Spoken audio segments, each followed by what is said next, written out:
6월 14일 아침 묵상 시간입니다. 오늘도 우리에게 주시는 말씀을 통해서 하나님의 주권 그리고 그 안에서 발견되는 사랑에 대해서 깊이 깨닫는 시간이 될 수 있기를 간절히 소망합니다. 오늘의 본문은 로마서 9장 19절로 29절까지 말씀입니다. 우리 말씀을 함께 보도록 하겠습니다. 혹 네가 내게 말하기를 그러면 하나님이 어찌하여 허물하시느냐 누가 그 뜻을 대적하느냐 하리니 이 사람아 네가 누구기에 감히 하나님께 반문하느냐 지음을 받은 물건이 지은 자에게 어찌 나를 이같이 만들었느냐 말하겠느냐 토기장이가 진흙 한 덩이로 하나는 귀 쓸 그릇을 하나는 천이 쓸 그릇을 만들 권한이 없느냐 만일 하나님이 그의 진노를 보이시고 그의 능력을 알게 하고자 하사 멸하기로 준비된 진노의 그릇을 오래 참으심으로 관용하시고 또한 영광받기로 예비하신 바 긍휼의 그릇에 대하여 그 영광의 풍성함을 알게 하고자 하셨을지라도 무슨 말을 하리요 이 그릇은 우리인이 곧 유대인 중에서뿐 아니라 이방인 중에서도 부르신 자니라. 호세아의 글에도 이르기를 내가 내 백성 아닌 자를 내 백성이라 사랑하지 아니한 자를 사랑한 자라 부르리라. 너희는 내 백성이 아니란 그곳에서 그들이 살아계신 하나님의 아들이라 일컬음을 받으리라 함과 같으니라. 또 이사야가 이스라엘에 관하여 외치되 이스라엘 자손들의 수가 비록 바다의 모래 같을지라도 남은 자만 구원을 받으리니 주께서 땅 위에서 그 말씀을 이루고 속히 시행하시리라 하셨느니라. 또한 이사야가 미리 말한 바 만일 만군의 주께서 우리에게 씨를 남겨두지 아니하셨더라면 우리가 소돔과 같이 되고 고모라와 같았으리로다 함과 같으니라. 아멘. 어제부터 계속 이어지는 하나님의 주권과 관련되어서 누구든 충분히 질문할 수 있을 만한 질문을 처음으로 던지며 시작합니다. 모든 것을 주권적으로 통치하시는 하나님이 어째서 인간을 허물하시느냐, 왜 죄에 대해서 책 잡으시느냐 하는 것입니다. 결국 죄도 다 하나님이 주권 영역 안에서 일어난다면 왜 그걸 사람에게 따지느냐는 것이죠. 또 누가 그분의 계획을 대적하겠느냐, 즉 모든 것을 계획하신 게 하나님이고 그 주권대로 되면 인간은 대체 뭐 하는 존재냐, 인간은 그분의 뜻에 거스를 수가 없는 존재인데 대체 무슨 의미가 있는 것이냐라는 질문을 던지는 것입니다. 우리가 앞서 다뤘던 본문들을 통해서 인간의 죄책이 하나님께 찾을 것이 아님을, 인간의 죄는 스스로 범한 것이고 그에 대한 책임 또한 인간에게 있음을 이미 우리가 언급했기 때문에 죄책 자체에 대한 그 문제는 논할 시기가 지났지만 하나님의 주권이라는 것을 가지고 이야기할 때 하나님이 모든 것을 통치하시고 다스리시고 정하시는 분이라고 하신다면 인간 입장에서는 일종의 억울함으로부터 기인한 하나님께 대한 반항심 내지는 주권에 대한 반발이 생길 수 있을 법도 합니다. 자, 이를테면 지금 내 처지를 볼 때 하나님께서 주권적으로 왜 나를 이런 상황에 처하게 하신 것이냐, 이 상황에서 내가 어쩔 수 없이 죄를 범하거나 한다면 이것은 나로 하여금 이 상황에 있게 만든 주권자인 하나님에게 책임이 있는 것이 아니냐, 혹은 진짜 하나님이 주권이 있으신 것이 맞는 것이냐. 그럼 대체 나쁜 상황에 놓여 있는 사람들은 하나님의 그 사랑에서 벗어난 것이냐, 무슨 주권자가 그러냐, 사랑하신다는 하나님이 뭐 그런 식으로 행동하시냐 등등의 반항을 하게 될 수 있다는 것이죠. 사실 다 따지고 보면 결국 이 질문의 본질은 절대적인 주권을 가지신 하나님을 향한 반역, 달리 말해 주권을 인정할 수 없거나 주권에 대한 의구심을 갖는 것, 주권을 잘 이해하지 못하는 것에서 비롯되었다고 볼 수 있는 것입니다. 자, 그렇기 때문에 사도 바울은 일단 늘 그랬던 것처럼 이 질문에 단답형으로 명료하게 답을 제시합니다. 20절을 보니까 이 사람아 네가 누구이기에 감히 하나님께 반문하느냐 지음을 받은 물건이 지은 자에게 어찌 나를 이같이 만들었느냐 말하겠느냐라고 이 질문에 대한 답을 하고 있습니다. 자, 사람을 물건 취급을 하냐라기보다는 하나의 비유로 생각하시면 좋을 것 같은데요, 조금은 복잡해 보이고 어려울 수 있겠으나 한번 잘 들어보시기 바랍니다.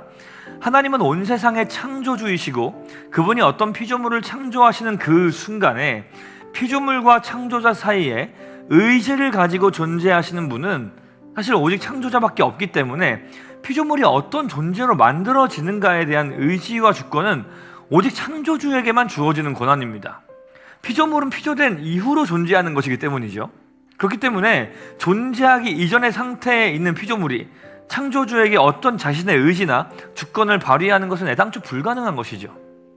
그러니까 오직 창조주만이 창조주의 권한으로 이 피조물이 어떤 모양으로, 어떤 삶을, 어떤 형태로 살아가게 될 것인가에 대해서 주권을 발휘할 수 있으시다는 것입니다. 자, 그런 맥락에서 20절과 21절은 하나님이 만물의 창조주이심을 이야기하면서 하나님이 주권자이실 수밖에 없음을 논증하고 있는 것이죠. 토기장이의 비유를 들면서요. 그 주권은 창조주에게 기속되는 유일한 권한이기 때문에 어떤 피조물도 그것에 대해서 항변할 수 없다는 것입니다. 우리는 그분에 의해 지어진 존재들이니까요.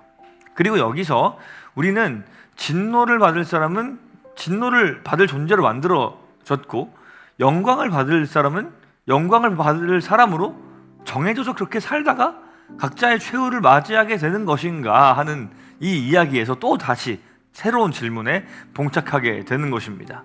자, 그런데 오늘의 본문은 그런 생각에서 한 발자국 더 나아갑니다. 하나님의 주권에 관한 그 생각, 그 개념을 더 우리 안에서 확장시켜준다라고 표현하면 좋을 것 같은데요. 피조물이 죄악으로 가득한 세상 어딘가에서 자리하면서 죄악 가운데서 살다가 그냥 멸망하게 두지 않는 것 또한 하나님이 주권적으로 일하시는 그 역사하심 안에 포함되는 일이라는 것입니다. 자, 22절과 23절을 쉬운 성경으로 읽어보도록 하겠습니다. 하나님께서 진노를 나타내시고 그분의 능력을 사람들에게 알리시기를 원하셨으면서도 멸망받기로 되어 있는 진노의 그릇들을 인내로서 참아주셨다면 어쩌겠습니까?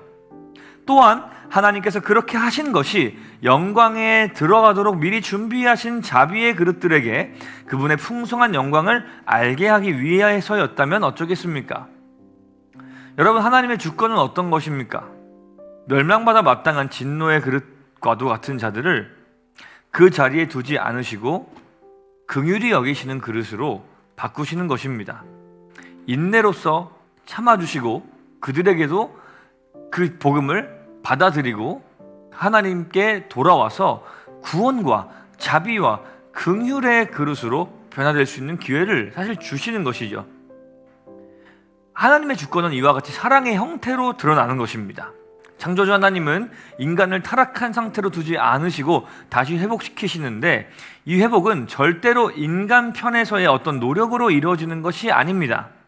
하나님의 주권적인 은혜로 하나님께서 우리를 구원하기로 마음을 먹고 우리에게 구원의 은혜를 내려주심으로 말미암아 비로소 우리는 긍휼히 여김을 받는 자들이 되는 것입니다. 이를 위해 그분은 진노의 그릇들을 향해서 인내로 참아주시는 것이지요. 그리고 그들의 상태를 결국에는 반전시켜 주시는 것입니다. 자, 그에 대한 성경의 사례들이 바로 24절부터 나오는 것이죠. 24절에는 유대인과 이방인 모두가 긍휼의 그릇이라고 이야기를 합니다. 유대 사회에서 이방인은 진노의 그릇 취급을 받는 것이 자연스러웠는데 바울은 그것이 그렇지 않다라는 것을, 그들도 긍휼의 그릇으로 여김을 받는다는 것을 이야기합니다. 자, 구체적인 예가 25절부터 나오는데요. 내 백성이 아닌 자를 내 백성이라, 사랑하지 아니한 자를 사랑한 자라 부르리라. 역전된 것이죠. 너희는 내 백성이 아니라 한 그곳에서 그들이 살아계신 하나님의 아들이라 일컬음을 받으리라. 그 외에도 이사야의 예언까지 이야기하면서 하나님의 은혜로 말미암아 우리가 긍휼의 그릇으로 살아가게 될 수 있음을 이야기하고 있는 것입니다.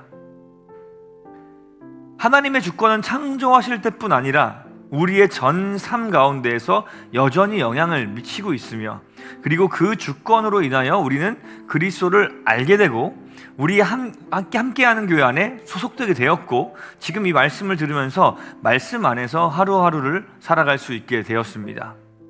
그러므로 주권적으로 은혜를 베푸셔서 우리를 복된 삶으로 인도하신 하나님께 감사하며 찬양하며 살아가는 삶이 될 수 있기를 간절히 소망합니다.